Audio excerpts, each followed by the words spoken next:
We're going to be turning up the heat this week with temperatures in the mid to upper 80s for tomorrow. There could be a slight chance for a brief pop-up shower or storm this evening and tomorrow, but it's really Wednesday that brings our next chance for any sort of widespread thunder. There has been a little more cloud cover this afternoon with a warm front lifting in. That Marblehead Lighthouse camera does show you mostly cloudy sky conditions. Temperatures are mild, right around 80 in the Toledo metro, but it is actually considerably cooler near the Lake Erie shores due to that light east wind direction. Most locations are dry. There is one lone pop-up shower down towards Putnam County, perhaps a few sprinkles in the vicinity of Findlay, and a couple light rain showers pushing through Ottawa County as a warm front moves in from the south. That front currently sliding in from central Ohio, and that is going to usher in even more humidity in the air for the next couple of days. All that heat and humidity are going to fire off some storms as this cold front back towards the Dakotas sweeps through the area late Wednesday and into Thursday. Tomorrow's forecast fairly quiet for much of the day. There is a 30% chance for an isolated storm.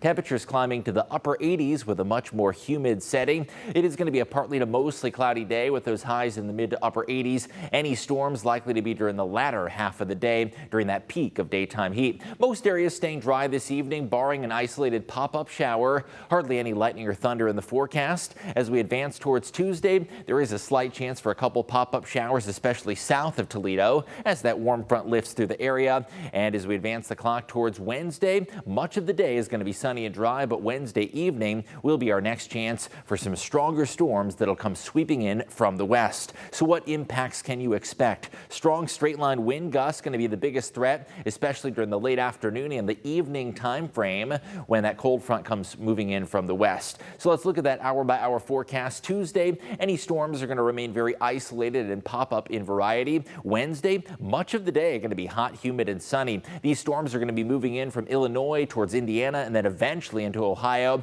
by the late afternoon and evening. After about 4 p.m., there will be some clusters of storms crossing the state line and additional storms possible through about sunset before that cold front eventually sweeps through the area. Isolated storms could potentially impact those summer camps, especially outdoor ones this week, with storms most likely on Wednesday. Temperature is going to be very, very hot and dropping back to the lower 80s Thursday in the wake of that cold front. The next 4 days bringing on the summer heat for the next 48 hours. We do see a drop in humidity levels Thursday and into Friday. And even though Friday is going to be hot and sunny, the humidity is going to remain in check with a very comfortable feel. Although if you're looking forward to that pool weather, this weekend is going to deliver. Summer heat arrives with several 90 degrees possible. We have yet to record a 90-degree day, and that could change with an overall toasty 10-day forecast. And we're expecting what we call a ridge of high pressure across the lower Great Lakes and Ohio Valley, and that is going to bring a sequence of 90-degree days with the potential for even some low to mid 90s in the forecast. The first day of summer is going to feel very warm, 87 degrees and sunny. We do get a quieter weather pattern once the storms clear out midweek. Into next weekend, temperatures surging to the low to potentially even mid 90s by Monday, and our next cold front arrives Wednesday with some scattered thunderstorm chances.